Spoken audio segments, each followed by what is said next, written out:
Jenkins is charged with 4 counts of first-degree murder, accused of taking the lives of Jorge Cajilla Ruiz, Juan Uribe Peña, Curtis Bradford, and Andrea Kruger. New details about the case are coming in by the hour, and here's what we know right now. Prosecutors tell us this man, Anthony Wells, provided a gun to Nikko. You could say Nikko Jenkins and his relatives have had a colorful past. Just look at their family tree. 7 felons in just 2 generations. Let's start with Nikko's uncle, 51-year-old Warren Levering. 24-year-old Erica Jenkins is the first of the Jenkins family to be sentenced to prison time in Douglas County District Court. Judge Peter Battalion ordered her to spend at least 4 decades in prison for robbery. A jury convicted her of luring Jorge Ruiz and Juan Peña to Spring Lake Park to rob them when her brother Nikko blasted them in the heads with a shotgun. Welcome to True Crime Legacy, a channel dedicated to exploring infamous crimes throughout history. I'm your host, Eagle. Today we're looking at the disturbing case of Nikko Jenkins, a convicted felon from Omaha, Nebraska, who went on a shocking killing spree in 2013 after being released from prison. This complex case highlights issues around mental illness, the U.S. prison system, and what can happen when someone prone to violence slips through the cracks. To start, let's look at Nikko's early life and what may have led him down such a dark path. Nikko Jenkins was born in 1986 in Omaha to a single mother named Lori Jenkins. Nikko's father was not involved in his life. By most accounts, Lori struggled to control her son even from a very young age. When Nikko was just 7 years old, he brought a loaded handgun to his elementary school. This incredibly dangerous act resulted in Nikko being briefly taken from his mother's custody.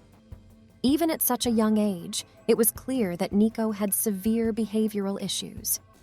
Over the next few years, Nikko continued down a troubling path.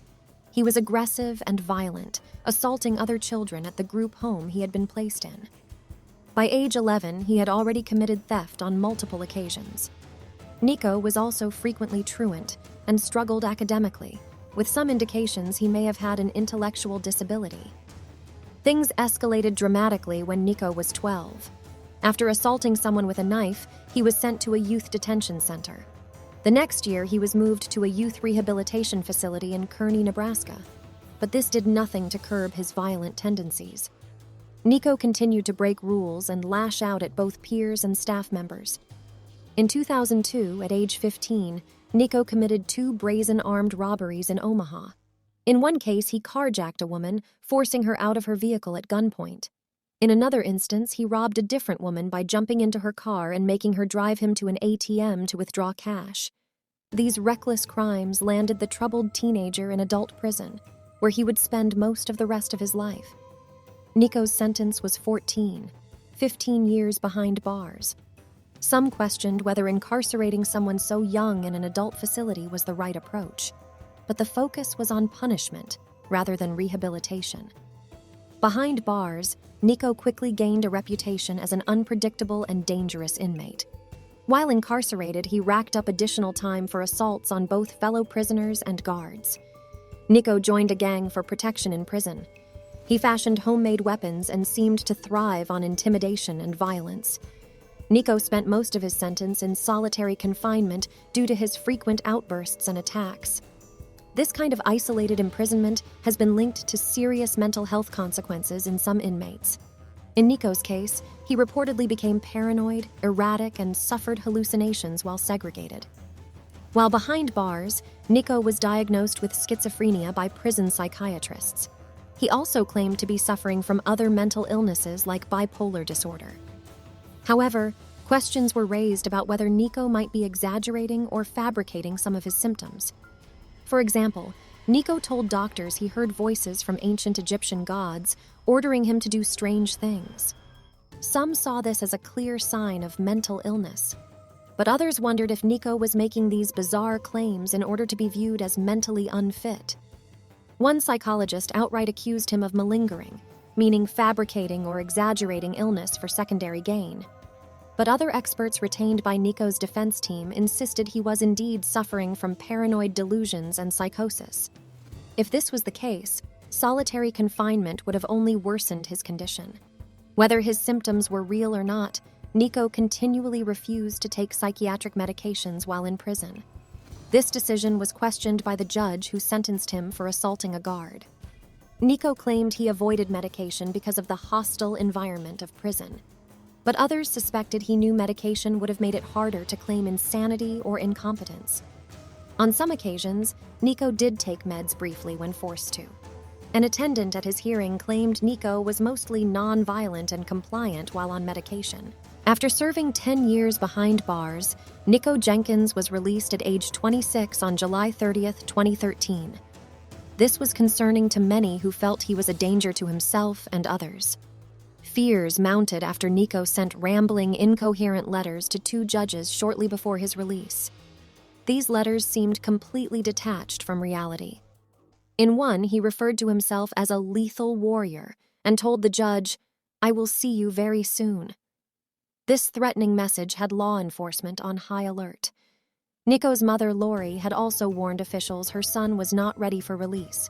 Concerns were raised about the lack of supervision upon Nikko's discharge from prison, but the system seemed eager to free up space and cost by releasing him after only half his initial sentence. Tragically, their worst fears were soon exceeded. Shortly after getting out, Nikko Jenkins went on a vicious 10-day killing spree that claimed the lives of 4 innocent Nebraskans. His first victims on August 11th were Juan Uribe Peña and Jorge Cajiga Ruiz, who were both shot in the head while sitting in a pickup truck at a public park. It appears these men were targeted at random, simply in the wrong place at the wrong time. Nikko did know the second victim, though. Just 8 days later, on August 19th, he murdered Curtis Bradford, an acquaintance from his time in prison. Bradford was found with a bullet hole in the back of his head near a garage in North Omaha. Bradford's family had warned him to stay away from the unstable Nikko after his release. But Bradford was struggling to adapt to life after prison himself. He soon fell under Nikko's dangerous influence. According to prosecutors, the pair had planned to rob someone on the night of Bradford's murder. After killing his friend, Nikko showed no remorse. Only 2 days after Bradford's death, Andrea Kruger, a 33-year-old mother of 3, was shot multiple times, including in the head while driving home from work on a suburban street on the night of August 21st. Her vehicle was stolen by the killer.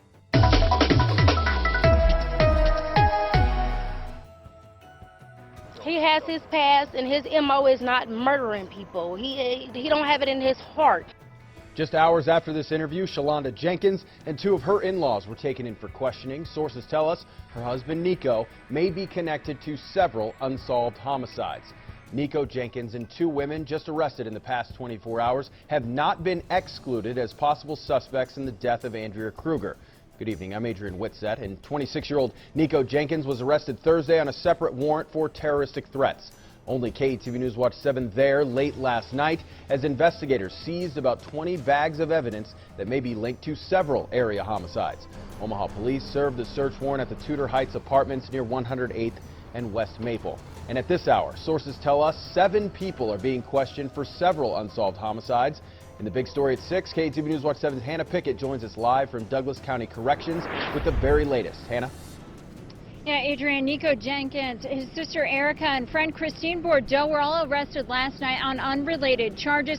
And just this afternoon, sources tell us Nikko's mother, his wife, another sister, and ex-girlfriend have all been taken in. And we do know that in the past hour, Jenkins' mother, Lori, was booked for tampering with a witness. Meanwhile, the 6 others are being questioned in a string of unsolved murders.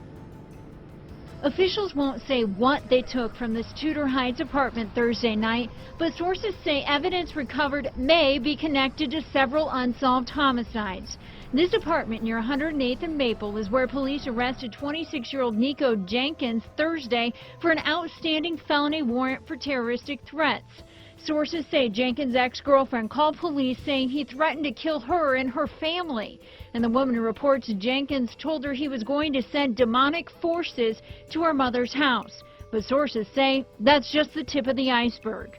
According to our sources, Nikko Jenkins, his sister Erica, and friend Christine Bordeaux have not been excluded as suspects in the murder of Andrea Kruger.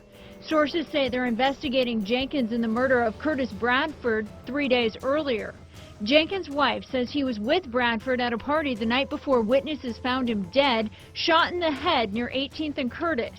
Yeah, my husband was the last person that were seen with him, whether it was taking a picture, but when it was all said and done, my husband was nowhere around when he was murdered. Shalonda Jenkins is Nikko's wife. I don't believe it in my heart that my man did that. No, I don't. Sources tell us minutes after this interview, Shalonda and Nikko's mother, sister, and ex-girlfriend were all taken in and may be questioned for unsolved murders. Evidence collected here may help unlock the case, but so far no suspects have been officially named and no arrests have been made in connection to the Kruger or Bradford homicides. Now, no comment from officials or investigators tonight. The sheriff's office says they are continuing to follow leads in the Kruger case and are waiting for more evidence to be processed before they comment on how the case will proceed from here. All right, Hannah Pickett reporting live at the Douglas County Jail. Thank you. It appears Nikko and his accomplices targeted Andrea simply because she was driving an SUV that they wanted to steal. It's another developing story. Police identify a new suspect in the murder of a West Omaha mother, and they need help finding him. He is 51-year-old Warren Levering, and he's wanted as an accessory to a felony. Investigators believe Nikko Jenkins had help in the murder of Andrea Kruger, and we know of at least one connection between Jenkins and Levering. KATV News Watch 7's Hannah Pickett joins us live. Hannah? Rob, Warren Levering is Nikko Jenkins' uncle, Lori Jenkins' brother. Much like Jenkins, Levering, too, has a criminal history. In fact, he was just released from prison in Oklahoma in June, 2 months before Andrea Kruger was murdered. Levering had served just under 3 years of a 10-year sentence for kidnapping and assault with a weapon. We have an active investigation. We want to maintain the integrity of that investigation. Douglas County Chief Deputy Tom Wheeler says the public played a crucial role after Andrea Kruger's death.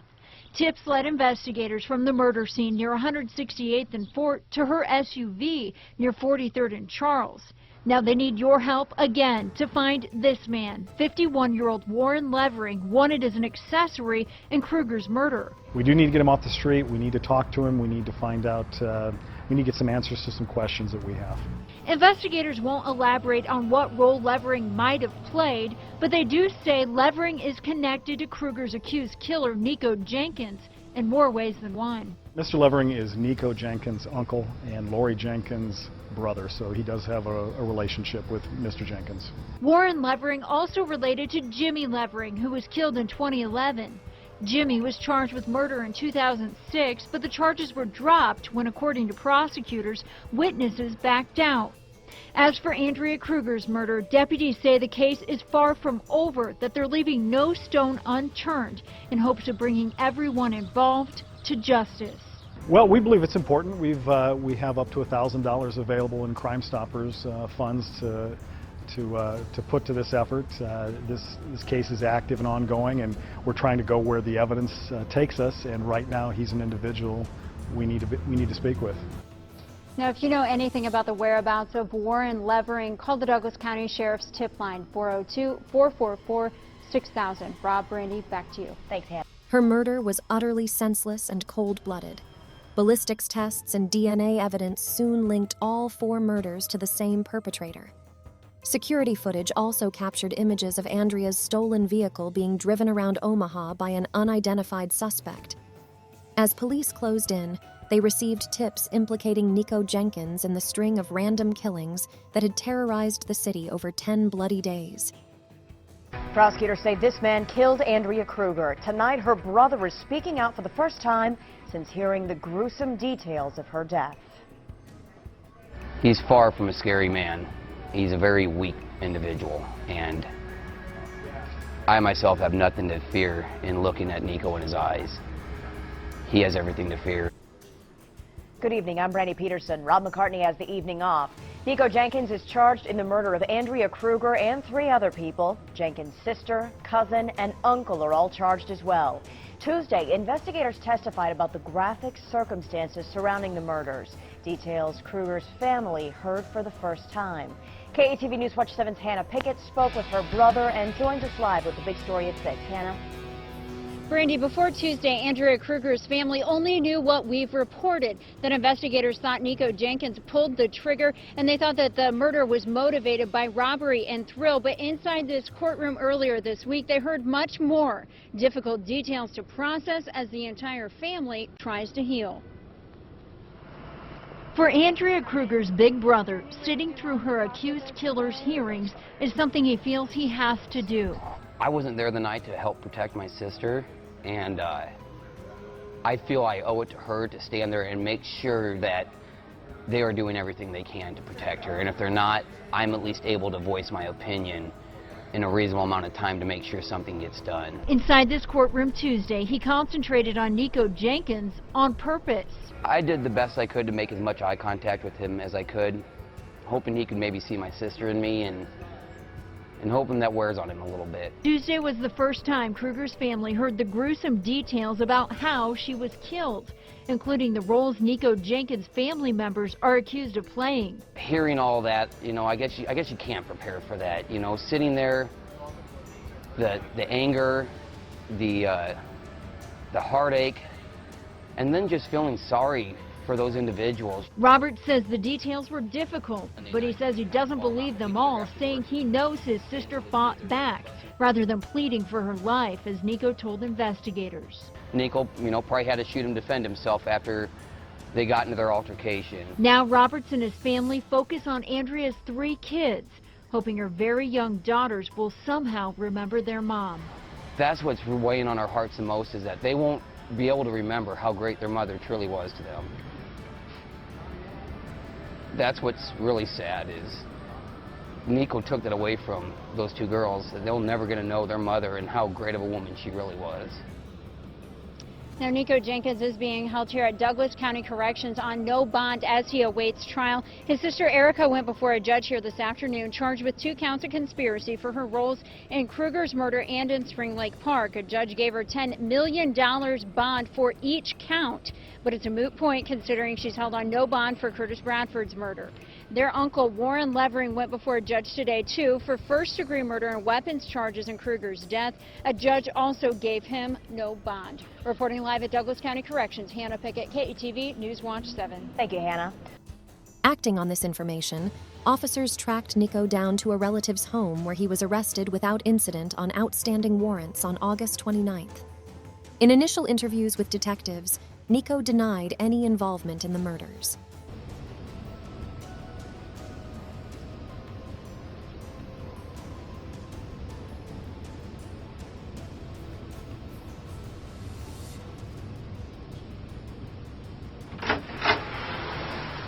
There you go. I don't like to be alone. I need to speak to someone. Okay. Because that's what makes my mind frame goes back. Obviously, I'm schizophrenic, bipolar, sir. I don't take medication. So right now, that's why I'm on stay. That's why I told them they need to hurry up when I'm in this mind frame. Okay. So that when I speak to you, it's clear. But another thing, what I'm about to do, the sheriff office and you guys need to be honest with me. Okay. Because if we're going to make this work and get this closure for this family, you're going to have to tell me what you have and what you don't have. That way I know if I have to go get it for you, because these are my cousins. Okay. These are my 2 family members, the ones that were in the house that day. Okay.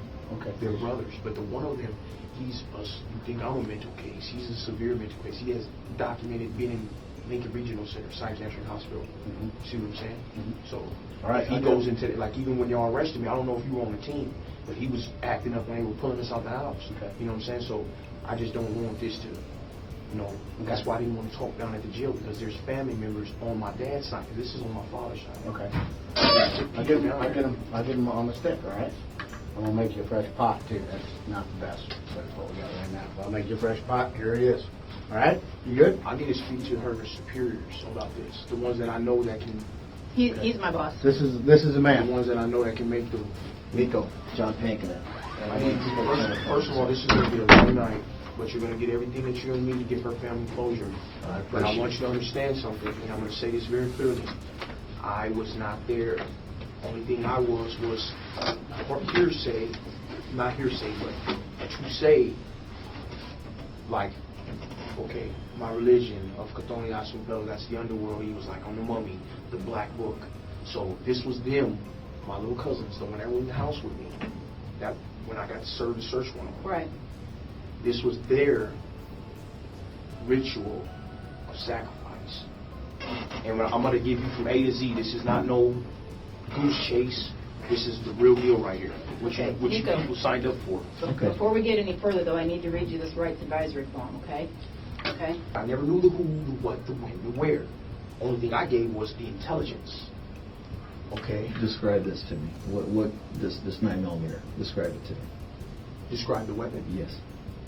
It's a high point.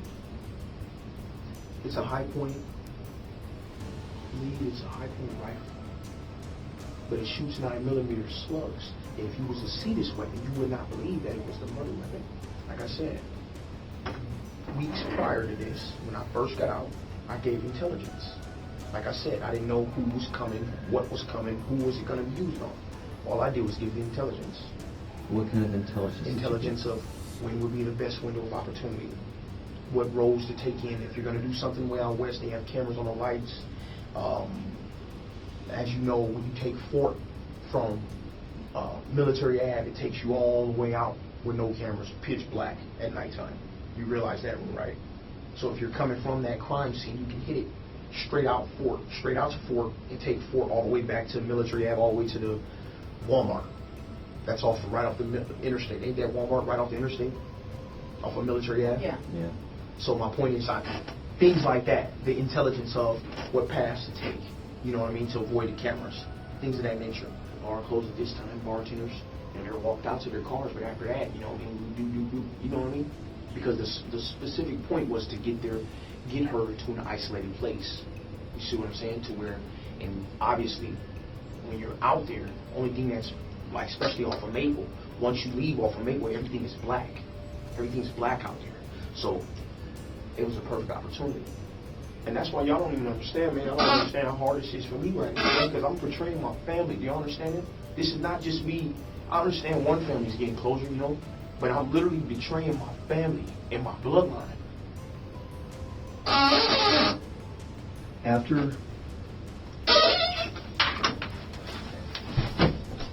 You all right? You all right, man?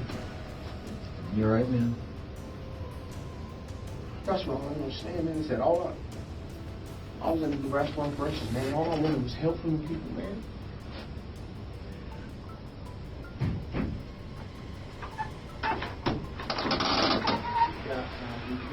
Yeah. You'd like to find somebody, or somebody might have that. You need one copy or not?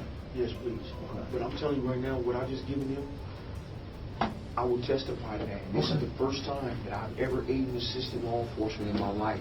So any jury, any judge, any prosecutor will be, once I sit on that stand and testify to this, it's golden. Any jury is not going to look at me and say, oh, he's told before and he's done. With my history and my reputation, and this first time testimony of ever aided and assisted law enforcement, and everything that I'm saying is accurate. Okay. This is, you gotta come to terms. I understand. Because here, listen to me. But listen, I've listened to you for a long time. It's time for you to listen to me. Because like what you said, if you don't tell me what the heck happened out there, people are going to think the absolute worst. People are going to think the absolute worst.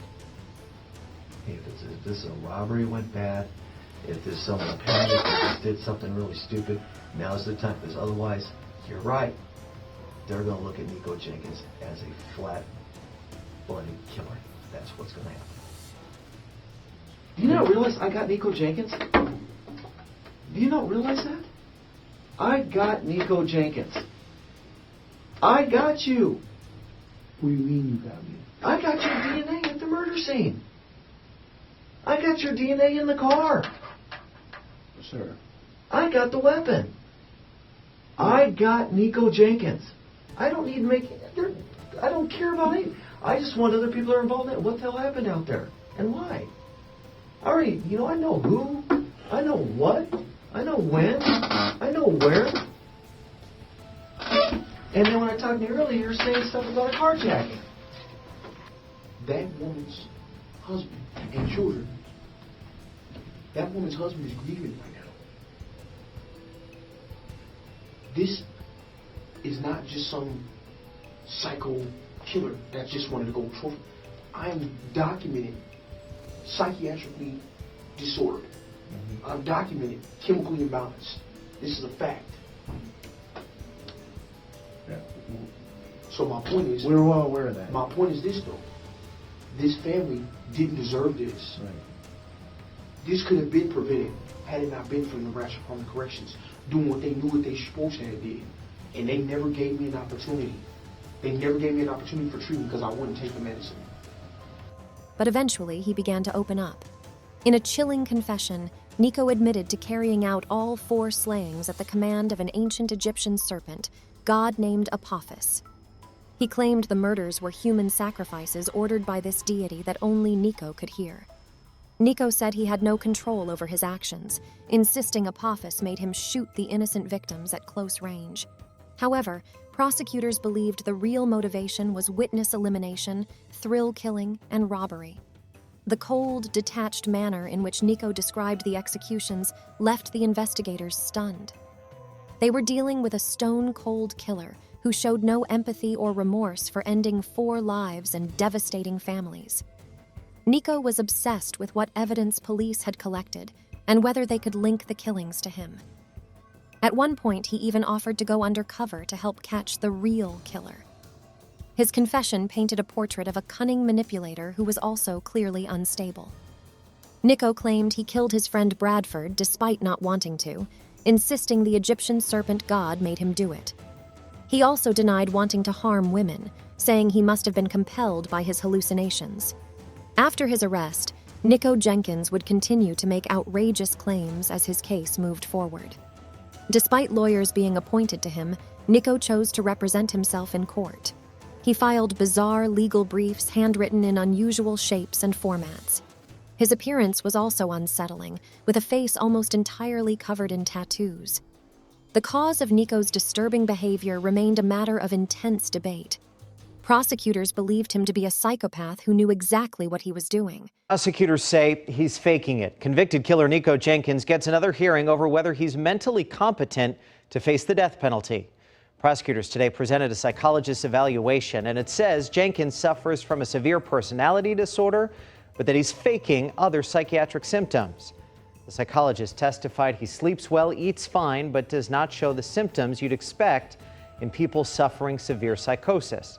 A defense expert says Jenkins' frequent self-mutilations are a clear sign of mental illness. Jenkins killed 4 people in a 2013 crime spree.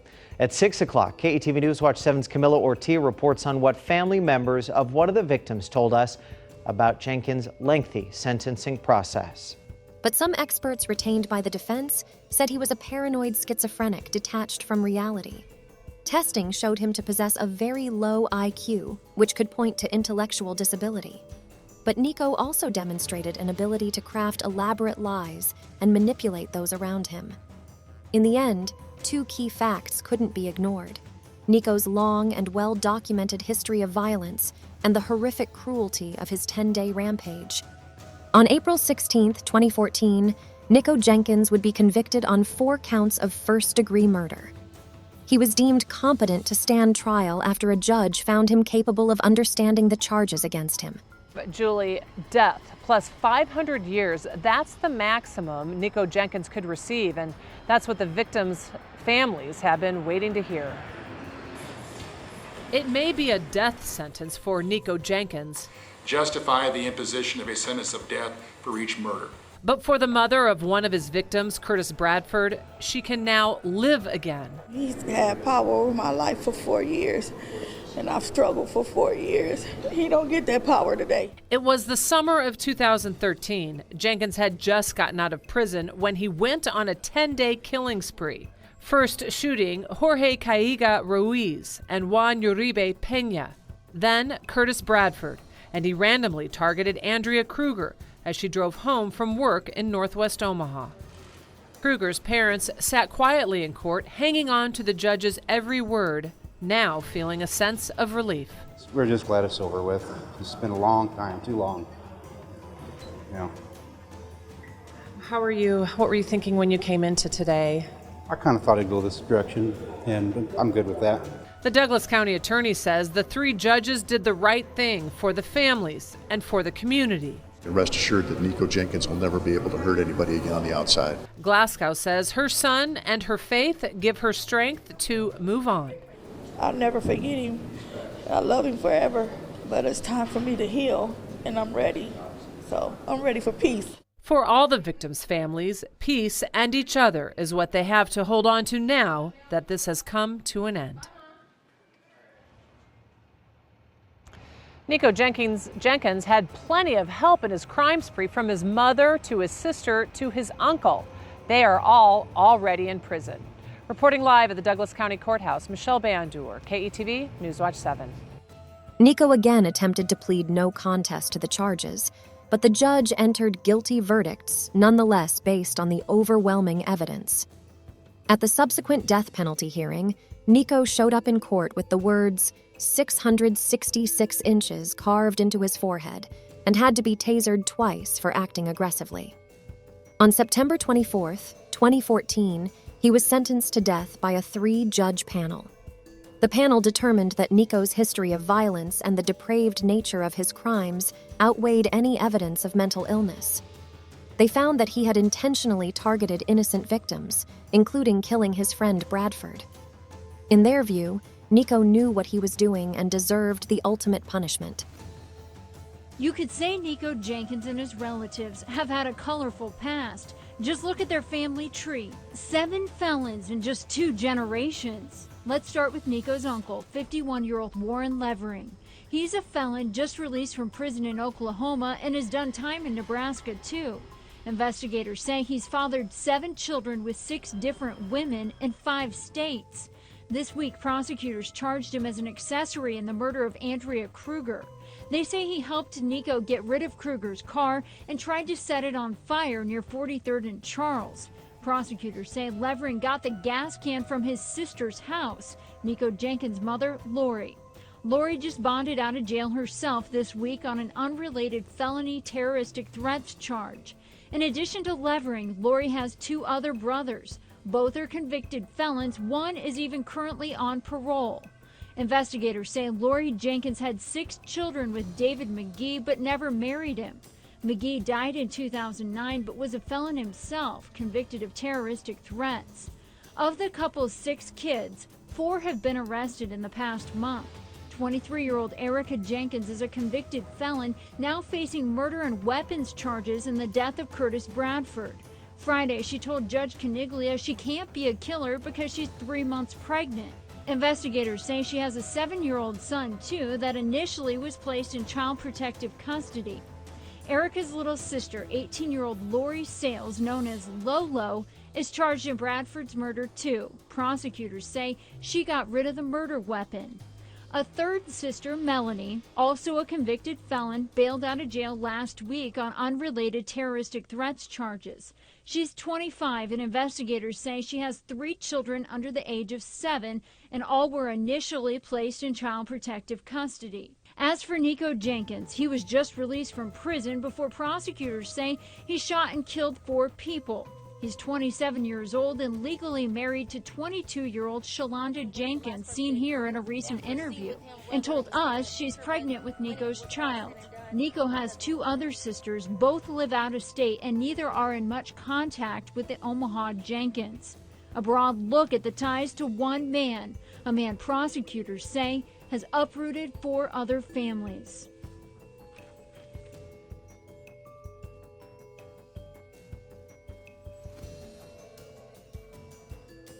Nikko Jenkins remains incarcerated on death row at Tecumseh State Correctional Institution as his mandatory appeals process plays out. His murderous accomplice, Erica Jenkins, was sentenced to 10 years behind bars. Erica Jenkins, sister of convicted killer Nikko Jenkins, will spend the next 4 decades behind bars. That's her sentence today for 2 counts of robbery. KTV Newswatch 7's Kyle Gravelin reports from Douglas County Court. District Court Judge Peter Battalion handed down a stiff sentence to Erica Jenkins on Thursday morning, although it was not the maximum sentence asked for by Douglas County Attorney Don Klein. He was satisfied. Well, we're very pleased that she's, not going to be up for 40 years at a minimum. Judge Battalion found Jenkins guilty under Nebraska's habitual criminal law since she's already served time for 2 previous felonies. Thursday, Jenkins received 2 30 to 50-year sentences on robbery counts to be served consecutively. The robberies are connected to the double murder of Juan Uribe Pena and Jorge Cajiga Ruiz back in August of 2013 in Spring Lake Park. Before sentencing, Jenkins addressed the court. and said she was being targeted since she's the first to be brought up on charges from these incidents. She also called out the state for their mishandling of her brother, Nikko Jenkins. Klein is glad justice is finally being served. Her and her brother just raised havoc, and there's these tragic deaths that happened in Douglas County, and now we're finally starting to see somebody be held accountable. And Judge Battalion also granted a request to Erica Jenkins to represent herself in court in January when she goes to trial for murder and conspiracy charges in the death of Curtis Bradford. Kyle Gravlin, KETV News Watch 7. Thanks, Kyle. Today's hearing began with an arraignment on 3 new charges against Jenkins. She pled not guilty to 2 counts of assault on an officer and 1 count of use of a deadly weapon to commit a felony. That's stemming from recent incidents at Douglas County Corrections. Jenkins will not be eligible for parole until 2054. 2 other associates, Christine Bordeaux and Anthony Wells, received shorter sentences for being accessories after the fact by helping hide evidence of the murders. In the aftermath of Nikko's rampage, the Nebraska prison and health system came under heavy scrutiny. Lawmakers demanded accountability for failing to provide adequate mental health treatment and post-release supervision for such a dangerous felon. Several reform bills were proposed to improve re-entry programs and monitoring of unstable ex-convicts like Nikko. A task force was formed after his release to address these systemic failures. But meaningful change comes slowly, while lives hang in the balance. For the devastated families of Nikko's victims, the pain still feels fresh years later. Juan Uribe Peña and Jorge Cachiga Ruiz were both young immigrant laborers from Mexico with big dreams of better lives in America. That chance was cruelly denied to them, and their loved ones left behind. Andrea Kruger was a dedicated mother of 3 small children and wife who always put her family first. Her senseless murder while simply driving home from work left her community reeling. Curtis Bradford had only just been released from prison himself, with plans to go to college before he was pulled back into a life of crime. The tragic case of Nikko Jenkins illustrates some key issues we as a society still struggle to properly address. How can our prison system balance punishment versus rehabilitation, especially for violent offenders with mental health problems? When is someone too dangerous to ever release? And are some convicts capable of true reform? If Nikko's severe mental illness had been treated from a young age, perhaps this entire dark path could have been prevented. If he was closely monitored and medicated after being discharged from prison, 4 lives could have been spared. We need honest discussions around issues like mental health care reform within prisons. The solutions to preventing more tragedies like this won't be easy, but we owe it to those like Juan, Jorge, Curtis, and Andrea who lost their lives so senselessly. This complicated case asks more questions than it answers, but we must keep striving to understand these crimes and make sure inmates get the help they need while keeping our communities safe. That concludes today's expanded episode on the disturbing case of Nikko Jenkins. Join us next time as we explore another complex true crime story. The lessons we can learn from the past remain critical to shaping a more just future. Thank you for listening.